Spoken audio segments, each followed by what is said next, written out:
2 Sundays ago, I woke up ridiculously early to drive through South Dakota. I can't say much for South Dakota as a whole, but the area along Highway 90 is fairly boring. There's a lot of farmland, including this field full of sunflowers we saw, cows, and also this field where they seem to be growing bales of hay. We happened to be driving out during Sturgis week, so there were also a lot of motorcycles.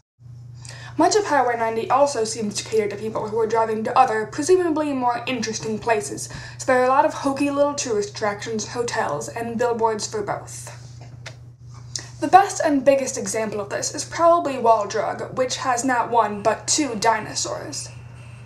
One thing that I find interesting about Wall Drug is that basically it exists because it exists. People go there because people go there, and that's okay. I also like the musical gorilla and my very good friend the jackalope. We drove a little longer and then we arrived at the home where the buffalo roam and the deer and the antelope play. Also the family camp where my mother and I were staying. It's a nice place. There's nature and horses and unpredictable Black Hills weather. We really were right in the Black Hills.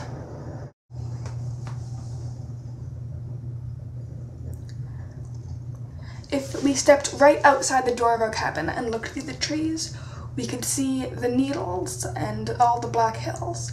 And we looked right next to it, we could see Harney Peak, which we hiked. I have made it to the top. I am very, very tired, but it also feels really good because right now I think I am the tallest, standing highest person between the Rockies and the Alps or something. So that's really cool, and now I get the fun part, which is staying up here with the 360-degree views, and then I get to go back down. I really love being in the Black Hills because they are so beautiful, and because the giant wilderness and being able to be above the trees makes me feel big but also very, very small.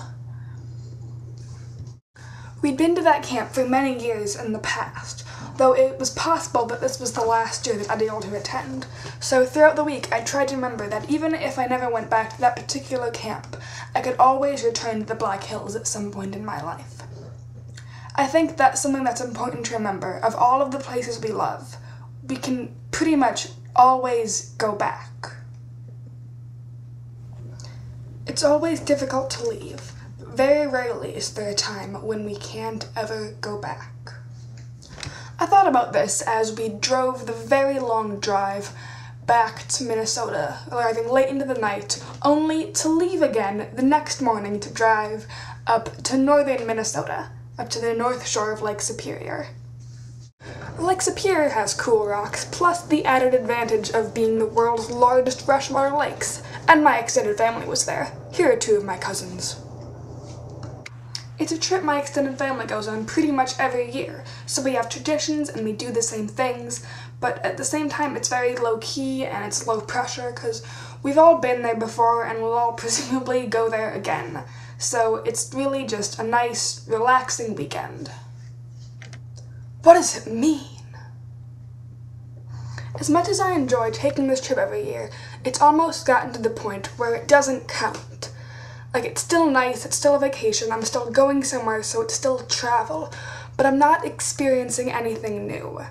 Don't get me wrong, I'm extremely grateful for the opportunities that I've had to do whatever traveling I've done, and I know that there's a lot of people who don't have those same opportunities and would gladly have them.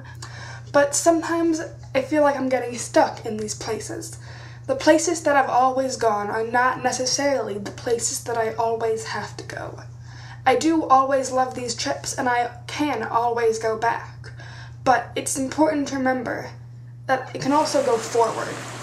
I think it's human nature to try to want and have as many new experiences as possible, and that's something that I want to do. Of course, I want to travel, I want to see the world, but I don't want to lose the places I've been. I don't want to forget. I want to go back there, and I don't want them to lose their specialness.